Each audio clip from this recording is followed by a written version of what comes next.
Oui, merci Madame la Présidente. Je m'excuse d'être arrivée un peu en retard, mais j'assistais à une audition sur la situation en Libye qui va aussi me servir de transition. Je voudrais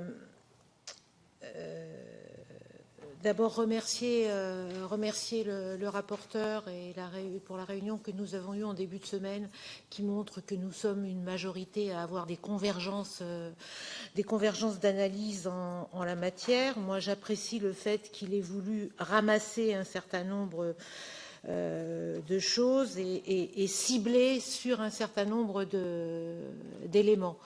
On dit toujours ça au début du rapport, et puis on s'aperçoit au fur et à mesure du temps que chacun veut ramener ses propres topics. Monsieur Engel, l'année dernière, avait fait beaucoup d'efforts en la matière, et au final, on avait un rapport aussi imposant que d'habitude. Je suis d'accord avec ce qui a été dit sur la nécessité de ramener la question d'état de droit, démocratie en premier, parce que quelque part, c'est le fondement même de notre rapport. J'apprécie la part que le rapporteur a accordée dans ce rapport au rôle de l'Agence des droits fondamentaux. Je trouve qu'on ne le souligne pas assez, que c'est une mine d'informations pour ce rapport qui est très importante. Pour moi, il y a deux éléments qui ne sont pas assez soulevés. C'est les conséquences en matière de droits fondamentaux de la lutte contre le terrorisme, et notamment la question de la protection des données, qui est aussi un thème transversal, parce qu'il y a plusieurs sujets sur lesquels nous avons des inquiétudes à avoir en matière de protection des données, y compris sur la question de l'amalgame continuel entre migration irrégulière et terrorisme, alors que tous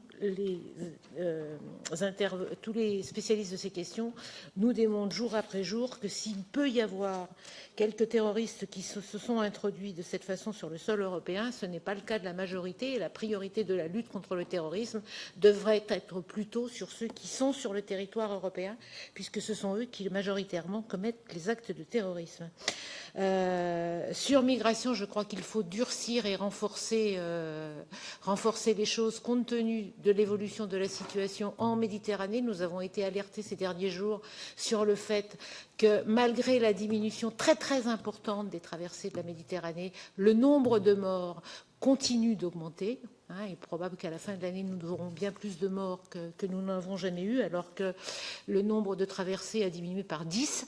Il y a quand même quelque chose qui ne va pas, et que les politiques européennes de l'autre côté de la Méditerranée sont en train d'enfermer un certain nombre de gens qui sont des réfugiés, des réfugiés au sens étroit du terme, et qu'ils sont pris dans une nase et risquent leur vie à tout moment, comme viennent de nous alerter les ONG. Donc je pense que sur cet élément-là aussi, nous devons faire effort. Je rejoins Madame Guillaume sur la question des statistiques ethniques qui soulèvent un débat chaud dans notre pays.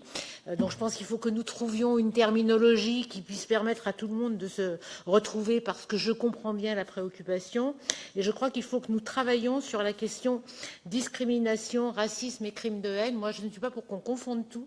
Je suis plutôt pour qu'on ait une partie discrimination et qu'on ait une partie spécifique sur la question racisme, xénophobie et crime de haine, parce que les discriminations ne vont pas toutes jusqu'en la matière, et il ne peut pas y avoir, de mon point de vue, de confusion entre les deux.